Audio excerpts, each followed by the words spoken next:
With Liverpool winning on Friday, it was a must-win game once again for Manchester City. City have won their last 12 straight Premier League matches. Liverpool undefeated in that time, although they did have 3 draws. Liverpool's 7 straight wins. Just 2 matches remaining then for both of these sides. For City, it's Leicester next Monday and then Brighton. For Liverpool, it's Newcastle at St James's and then Wolves on the final day of the season. City are favourites, 5-1 on to retain the title. Should we talk about the technology?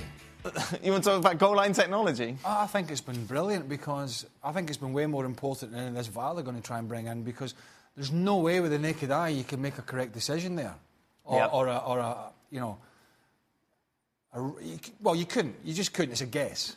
If you think back to the game against Liverpool at the Etihad, where John Stones cleared it off the lines and it was correctly, So I think that's been brilliant for the game. It's not been the most, it's not the most exciting piece of technology. I see you're bored by this, but the Premier League's probably going to be decided by the watch. That's basically my point. Stephen, any hope for Liverpool in the title race with those 2 remaining games? Don't talk about the watch or goal line technology. I was thinking about it, but I'll leave it alone. You don't like it? Not important. I actually was thinking the very same thing at the time when it happened. Right. Well, let's have your I thoughts. digress, like somebody else. Listen, sorry. Liverpool actually have got 2 tough games. Newcastle away. Newcastle are on a great run. You've got the whole Rafa factor, and then you've got Wolves, who have shown that, regardless of where they are on the table, they play for 90 minutes. Right. As opposed to Man City, who you think will take care of Leicester at home, and then they got Brighton away. I mean, really? Who could be safe Brighton away to win the league? I mean, anybody would dream of that. So I don't see City losing. Yes, I believe Liverpool will win the 2 games, as hard as I've just said they are.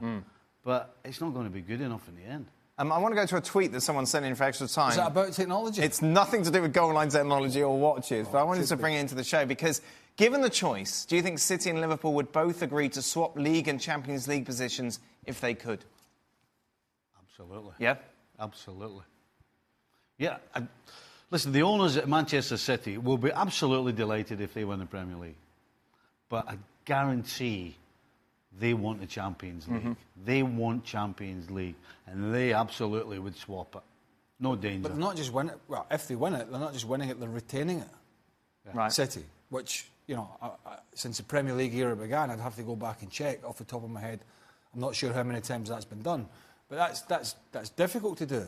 So, yeah, probably Champions League, but I think there's a lot of excitement. You're still laughing about that technology. You can't keep a straight face over there. I thought you were going to bring a stat then about how many times teams have retained the league. I think United's the only team to do it, right?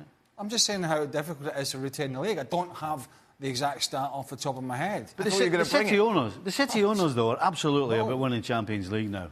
I'm sure somebody in the background is going to tell me in my ear any moment. I bet you if somebody said to them, we'll give you a Champions League and you will not win the Premier League for the next 3 years, I'll bet you they would take that as well. Do you think so? Yes. I don't think so. The owners absolutely are after the so-called biggest prize in world football, which is the Champions League. No question. Well, listen. Do you think they piled? It's hypothetical. Do you think they piled all that money into Manchester City just to win the league every year? No, I understand that, but then to have 3 dead years after that's quite a big spell. How many times have Man City ever won the European Cup or the Champions League? Never. They absolutely would swap that to win the Champions League. Kun Aguero's winning goal meant that he is in some fine company when it comes to goal-scoring records. Thierry Henry and himself, the only players in Premier League history to score 20 or more goals in 5 straight seasons.